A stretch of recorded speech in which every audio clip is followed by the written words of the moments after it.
Hello and welcome to the News9 Plus show on the world's first news and current affairs OTT platform, News9 Plus.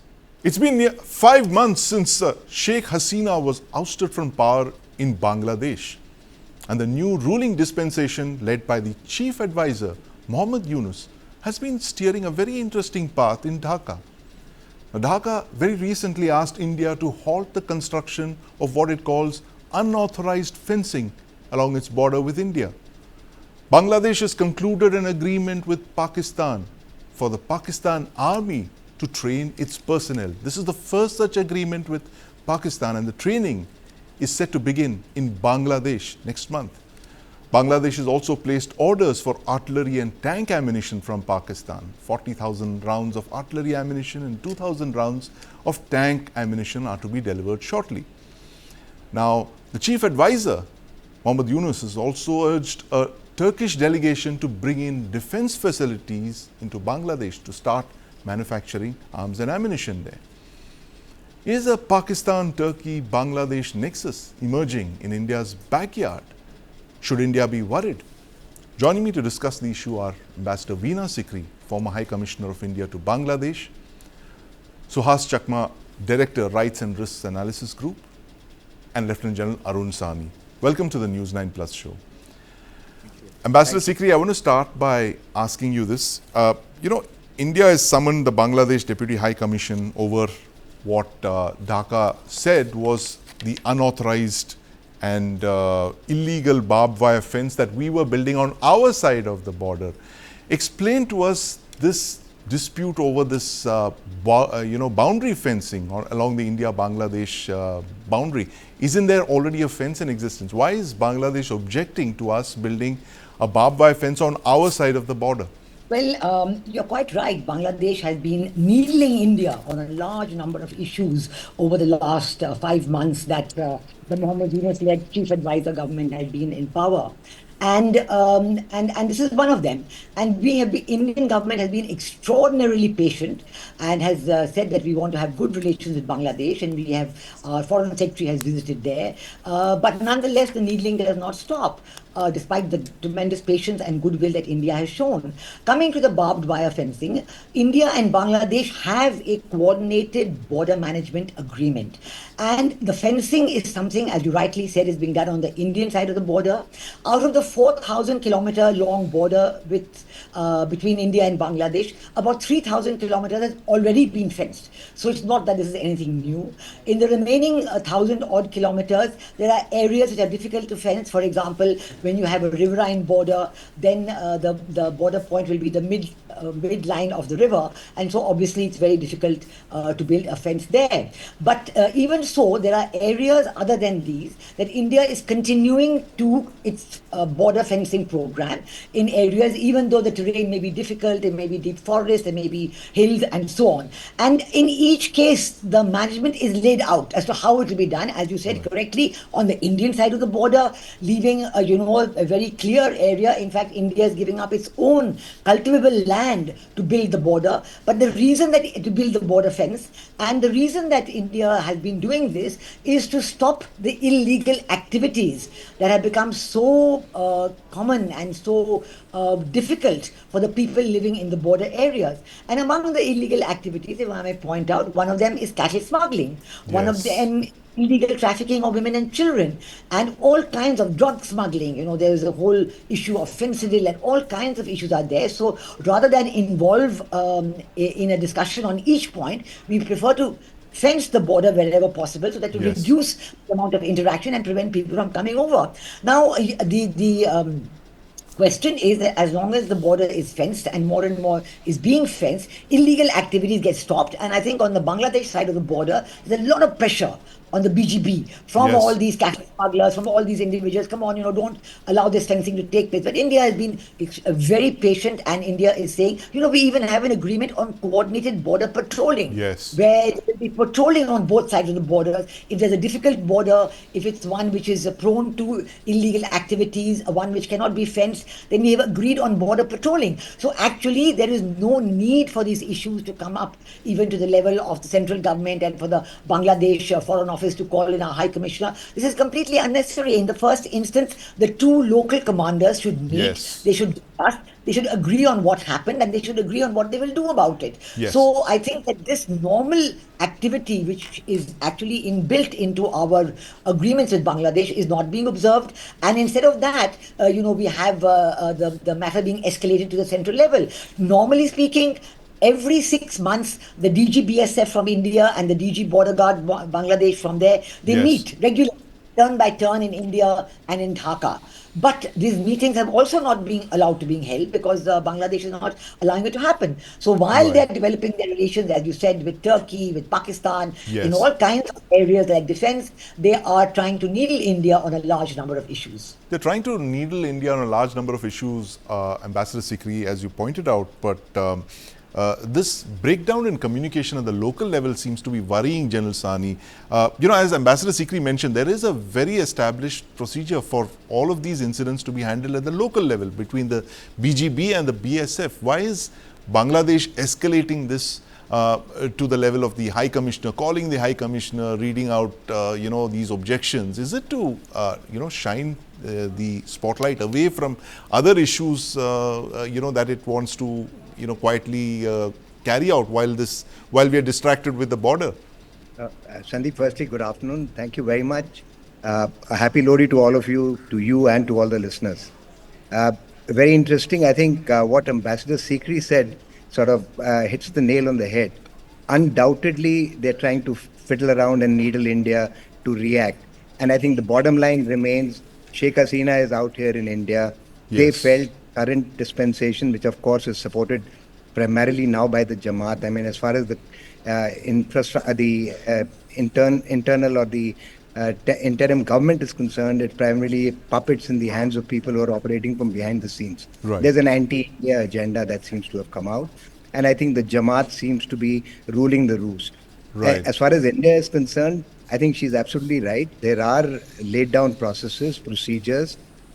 And during my last visit, which I did in November itself, India's water tribunal had gone down for renegotiating the Ganges Water Treaty. Yes. So what I wanted to bring out is that official activities are continuing, but these Yes. activities which are being needled seem to be with India to instigate India to react, maybe in a to force us to react, and maybe the bottom line remains to try and hit back at Sheikh Hasina and the Awami League primarily. Absolutely. So that's where the worry is, that these are all needling issues, but undoubtedly the security paradigm in that area is now a matter of concern for all of us. It's If a you- great matter of concern indeed, General Sani. Suhas Chakma, our panelists say that these are attempts to basically rile India, to needle India, and to focus issues where there possibly none exist, or where there are very finely established mechanisms to handle such issues. Why is Bangladesh repeatedly needling India, you think, over the last couple of days? Well, it's over 4 months since the fall of the Hasina government, and this interim government has decided in the meanwhile that they shall not remain interim and they shall rule the country as long as they are allowed to do it. When you decide to rule the country, obviously people expect you to deliver on governance issues. Yes. And you are not able to deliver on governance issues. So how do you survive in the country? You survive in the country by making an enemy out of India, because if you cannot distract Yes.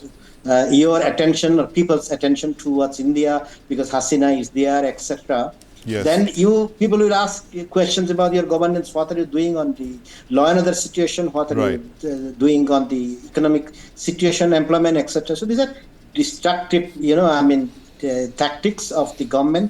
It's Yes. not that Hasina is here, that's why she is politically active. She will be politically active irrespective of wherever she is. And just the way Tariq J is active from UK, she would be active anywhere she Yes. goes. So you do not have to make an issue out of it. So if you look at the issue, the government of Bangladesh, they are doing diplomacy through the media. Yes. So they call or they summon the ambassador or the high commissioner. They will issue a press statement. They want to communicate something before even the official letter, the demarche research, the South Bloc, they will issue a press statement. So this press statement, if you see the consistency of the patterns, These Yes. are for consumption of their own audience. Right. You have to make, now I'm not defending Hasina, but you continue to have to bash Hasina for justification of your own state. Yes, The day I think absolutely. it finishes, they will go out of power. So that's why they are doing it. Right, needling to distract from issues of governance, as you mentioned, Suhas Chakma. But Ambassador Sikri, there are other issues here at play where, in the last few months, Bangladesh is very gradually moving away towards Pakistan and Turkey. There have been Turkish delegations that have visited Bangladesh. The chief advisor has met the Prime Minister of Pakistan, and you have this very unthinkable prospect of the Pakistan military once again coming on to Bangladeshi soil after leaving after more than 50 years ago. Where do you think the chief advisor is taking Bangladesh towards? Is it the Islamic Brotherhood of Turkey and Pakistan that it's heading towards? Is it some kind of a quasi-alliance that they're looking at to, again, needle us on a larger, strategic plane? I think that one of the basic issues we have to accept is that this combination, you mentioned Jamaat-e-Islami, they are really calling the shots. They are the real rulers of Bangladesh. Yes. This combination of Jamaat-e-Islami in Pakistan, backed by the Biden administration, this is the combination that fought in the 1971 Liberation War. Yes. They were on that side, and we were on this side with India and the people of Bangladesh and the Mukti Juddhas and the people we had trained. So it was at that time in 1971 a fight to continue Pakistan rule in East Pakistan and a fight to have their own military dominated system where they would be able to needle India from both sides.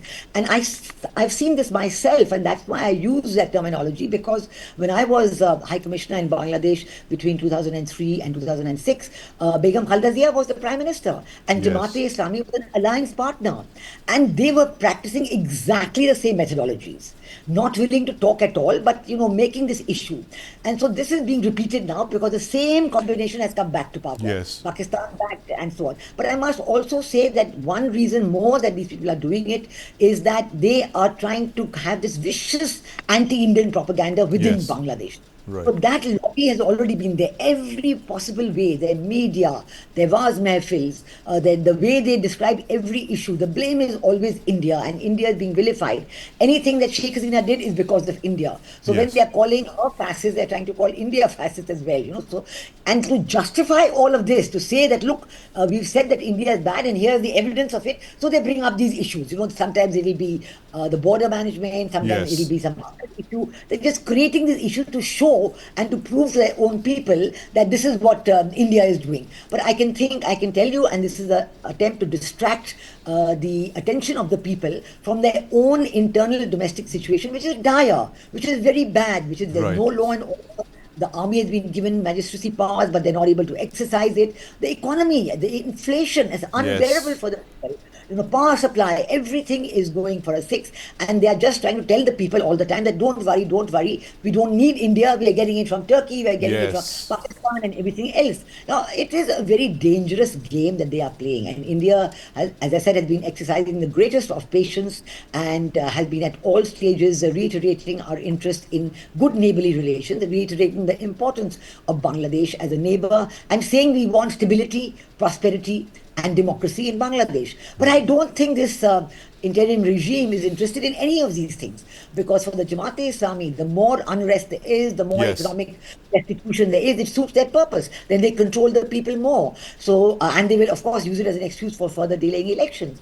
So I think it's a very messy situation, and we have to steadily insist on early elections. Right. When our secretary was there, he did say that, it's come in the media here, that he said that substantive dealings with Bangladesh will start only after the elected government is in place. Yes. All the things this government is doing, talking about reforms and making decisions, are not for an interim regime to do. Right. The interim regime is only to order elections. They cannot talk about reform. Yes, They have that's a very important point, Ambassador Sikri. How can an interim administration whose sole purpose is to only govern the country so that elections can be held, how can it hold power for such extended periods of time and make such critical decisions on national security and foreign policy and all of that. It's like he's running a government without any legitimacy.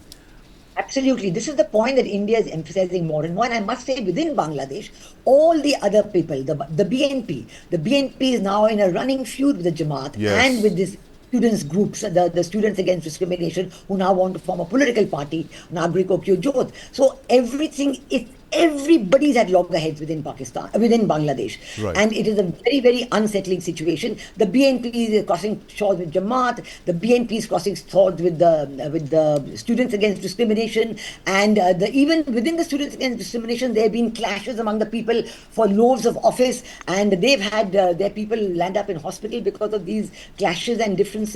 And in the districts, the Awami leaders are being killed. We've seen the atrocious activities against the minorities, against the Hindus and the Buddhists and the Christians. This is something that is continuing every day. There's a report about some temple or the other being vandalized, about the people, their land being taken away. So we have to take this up in a very, very big way, and at all levels, at all groupings within regional and others to stop this. Absolutely, and a very worrying scenario that you've painted, Ambassador Sikri. And General Sahni, we've seen this in the past where countries, to distract attention away from their internal problems, they choose to launch wars against their neighbors. We've seen that happen in Pakistan, with Pakistan in 65 and in 71 and even possibly in 99 as well. Do you fear a situation like this building up in Bangladesh, exactly the kind that Ambassador Sikri mentioned, the fact that you have an interim government which doesn't have any legitimacy, which is conducting all of these very important strategic dialogues and foreign policy decisions, and is now trying to paint India as the so-called villain of the piece by raising up these issues where none exist? Is there a reason for us to be really alert to the possibility of Bangladesh doing something strange along the border?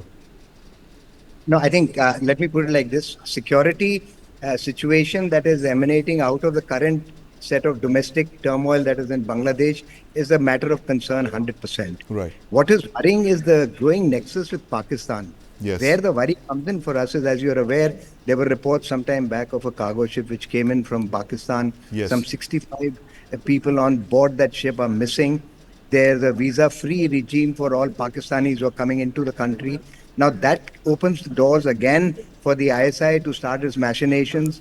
Right. And as you're aware, we have, I would say, not really a turbulent, but I think the situation in the Northeast is always fragile. Yes. And in that fragile kind of an environment, any outside impetus can trigger off any kind of a flare-up and an internal turmoil. Right. We have a little bit of action still going on in Manipur, which has been continuing for a year and a half.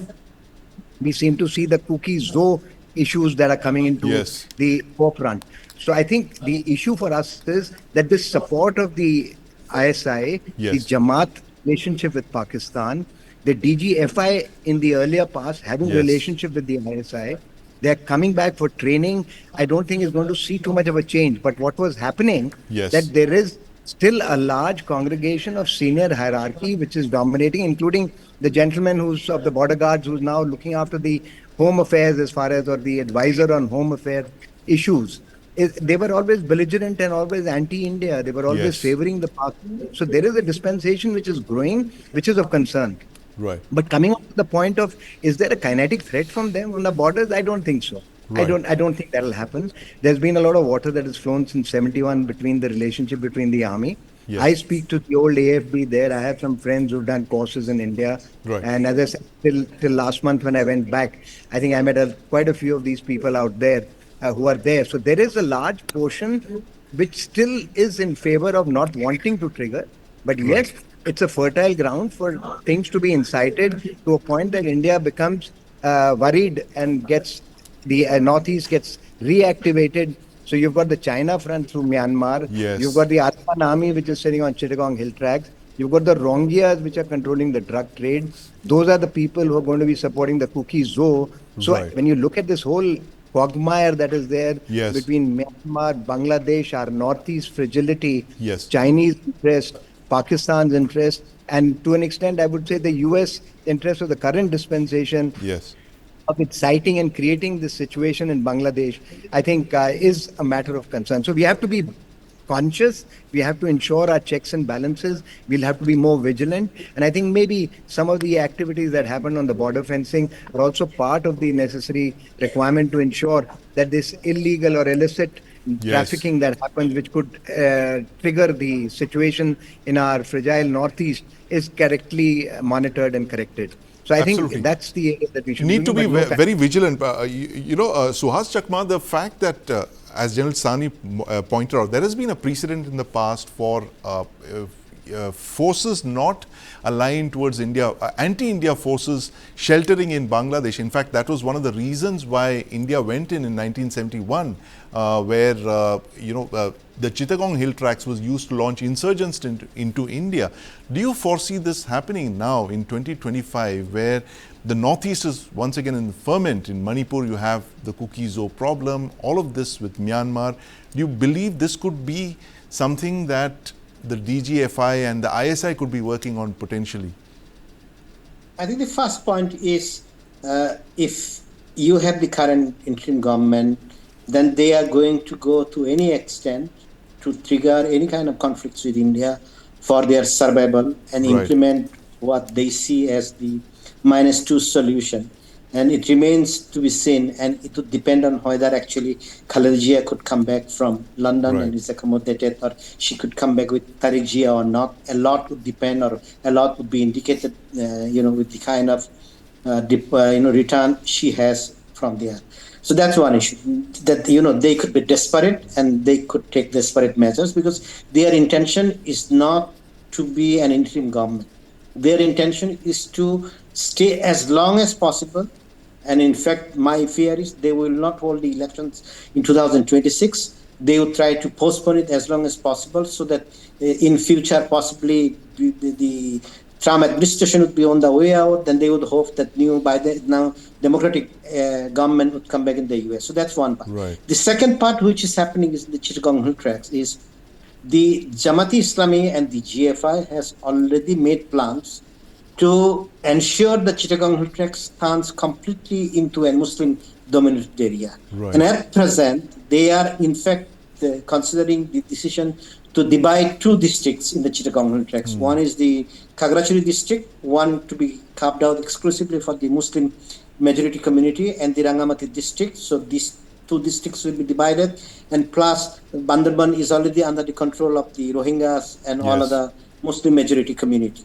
And this has become the fertile ground for all sorts of Islamic insurgency. Right. And, the Rohingya insurgents, the Rohingya terrorists are there, all sorts of organizations are training there, and Yes.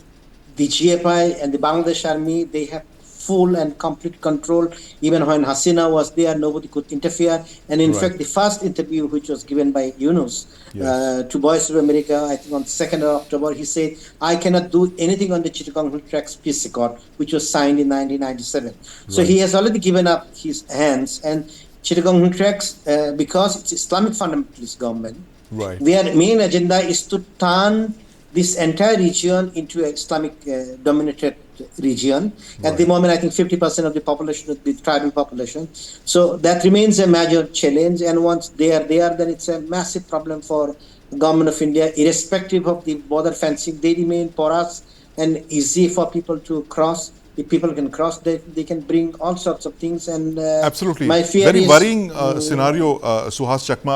Ambassador Sikri, closing comments from you. Chittagong Hill Tracks has always been a thorn in our side from 1971 on. In fact, one of the reasons why we were so pro independent Bangladesh was the fact that the ISI was freely operating from the Chittagong Hill Tracks. What should be our options now in 2025, given the fact that you have a regime that's not so friendly towards India, and you have anti-India forces that are once again seem to be mobilizing alongside our borders? What should we really do, apart from what you just mentioned? Emphasize early elections and a new government in Dhaka. Well, that is actually the only solution, because the present regime only want to stay on by force Yes. They're not staying on by the willingness of the people. As I said, everybody, all the groups within Bangladesh want early elections. So I think that if we insist on early elections taking place, and then we will see that actually, as the Jamaat-e-Islami well knows, the people of Bangladesh are very religious, but they will not vote for Jamaat-e-Islami. Yes. They will not vote. They don't want Sharia law. They don't want Islamic fundamentalism ruling over them. So I think that if we stick to the present constitution of Bangladesh, and this is the constitution that assures the rights of the minorities, that talks about democracy and secularism and nationalism and social justice as its four pillars, I think this is the constitution under which Bangladesh has survived and prospered. Yes. For more than 50 years. In the last 15 years, they've had 6 to 8% growth of rate. The people are very happy because they're getting jobs, they're working in factories, their goods are being exported, and it was all working out very well. But now, as they gradually get more and more fundamentalized and try to get this, Turkey and Pakistan coming in, I don't think it's going to be accepted.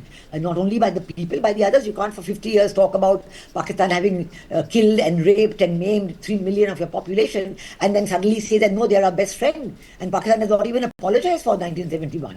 Right. So I think that it is by sheer force that they're trying to stay on and do as much as they can in as short a time as possible to make it irreversible. But I think that equally it is in India's own interest to make sure that this kind of situation does not continue, that elections are agreed upon within a time frame, and this illegitimate regime which has not been elected, which has been sworn in under a constitution which has no provision for an interim regime, this interim regime must go, because they have not been able to maintain stability, they've not been able to maintain the economy, they have given up all norms of democracy. And I think that if you get back to early elections between 90 days or 120 days, that's what the answer should be. And whoever wins, well, it's up to that government to decide what they want to do. But I can tell you that India has shown great patience, and India is willing to deal with their government, but they're not willing to, have this kind of daily needling where every day some new issue is brought up just to prove to your own people that India is in the wrong all the time.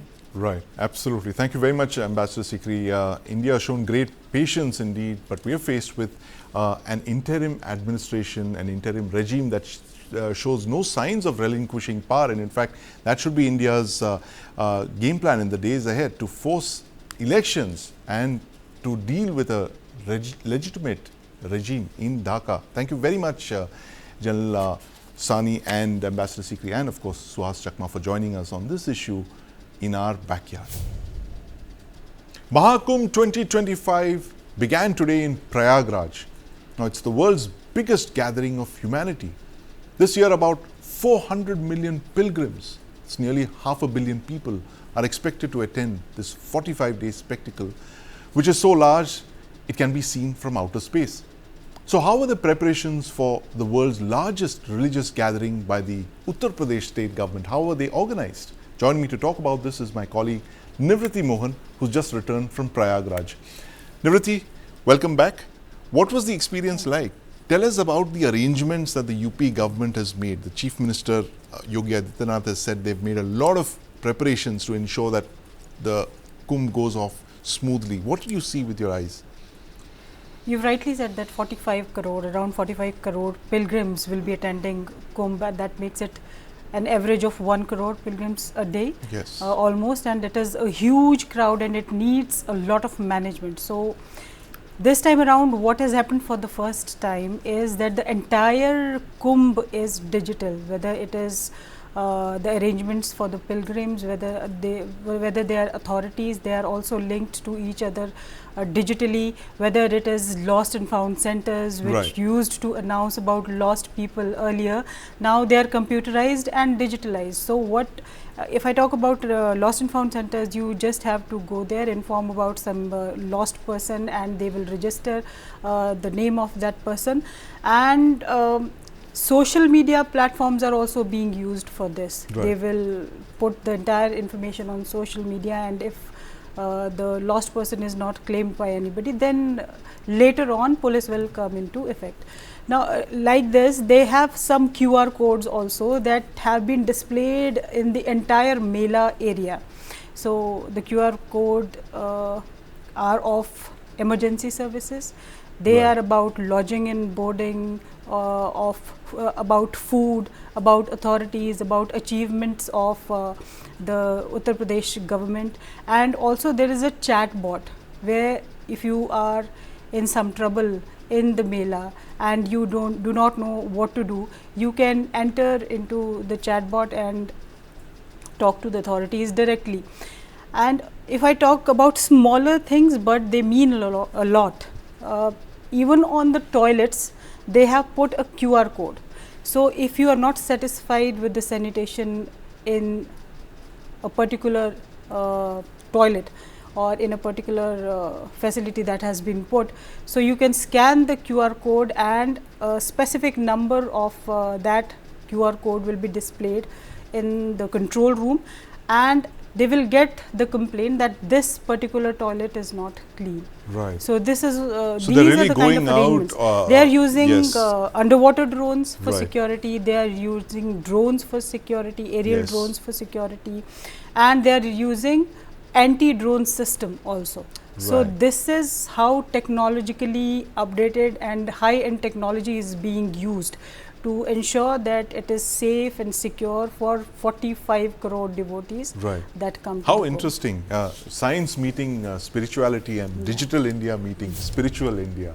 On Sunday, India launched 2 satellites which performed a very interesting maneuver. These 2 satellites were brought within 3 meters of each other and then moved back safely. Why are these maneuvers conducted by ISRO so important? Joining me now is Group Captain Ajay Lele from the MP IDSA. Group Captain Lele, welcome to the News 9 Plus show. Thank you. Tell us the importance of these maneuvers. Why is it such a big deal for ISRO to be able to maneuver these 2 satellites in such close proximity in orbit? Actually, if you see the entire mission dynamics, on 13th of December last year, we had placed 2 satellites into orbit. They were put into a low Earth circular orbit at an altitude of around 475 kilometers above the Earth's surface. After they were positioned into that particular orbit, it was ensured that the distance between them initially remains at 20 kilometers. Subsequently, for the purposes of undertaking docking activities, they started reducing that distance in a very systematic fashion. From 20 kilometers, it was brought down to 5 kilometers, then 1.5 kilometers, then 225 meters, subsequently to 15 meters, and on Sunday they managed it to as close as 3 meters. The entire effort is to ensure that both the systems are perfectly in tandem and we will be able to do a successful docking. So when your objects are in a close vicinity of 3 meters, you are basically picking up lot amount of a data. You are trying to check how the alignment is happening. You are trying to check how the velocities are performing.